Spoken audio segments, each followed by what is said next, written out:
WNBA Finals winners, losers, series living up to hype, needs consistent officiating. 2 games in, the WNBA Finals are more than living up to the hype. First, Minnesota shocked everyone, the Liberty most of all, with an overtime win after trailing by 18 in Game 1.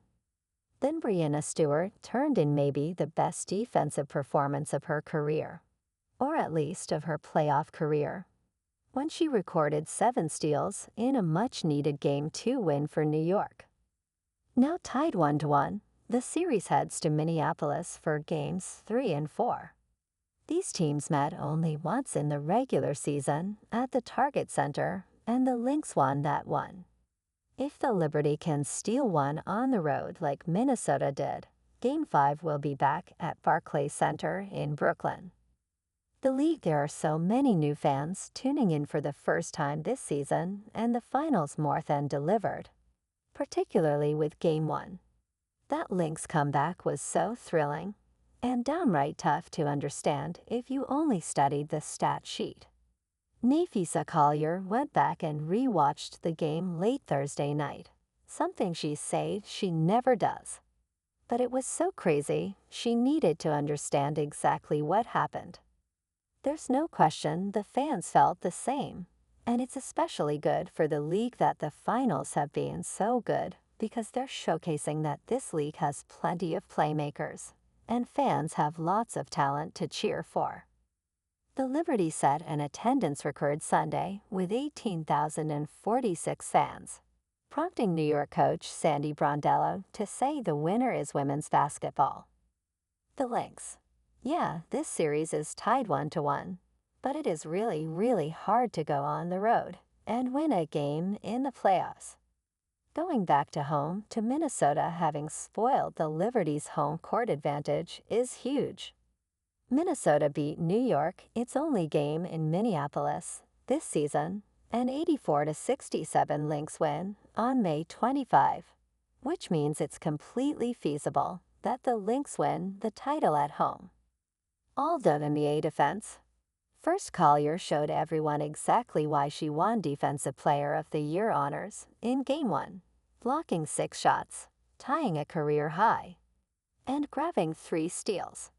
She altered numerous other looks in the Lynx's surprise 95-93 overtime win, an impact Minnesota coach Cheryl Reeve called incredible.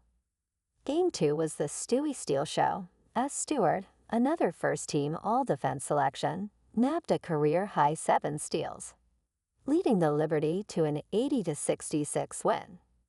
New York's roster is known for its long wingspans, which cause all sorts of defensive havoc. The Liberty totaled 13 steals in Game 2, 2 of which came from Jonquil Jones, another all-defense selection.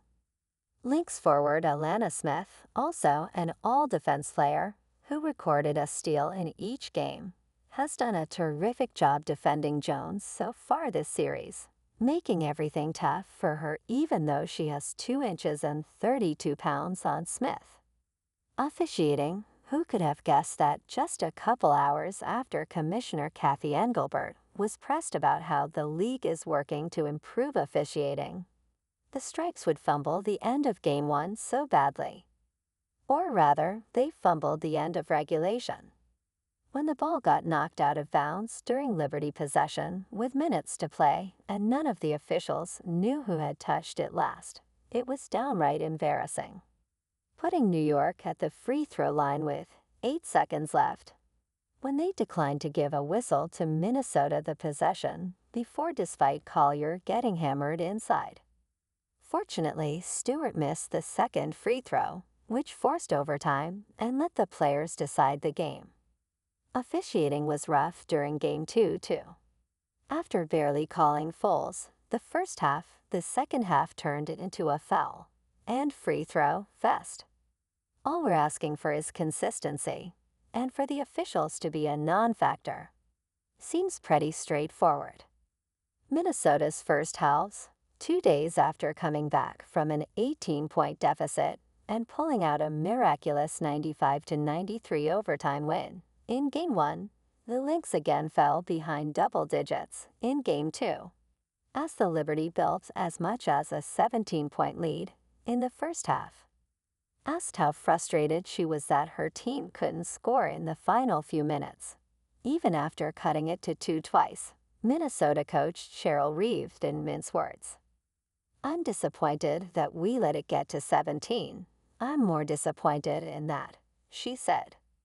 "I'm more than disappointed. I'm pissed that that happened again."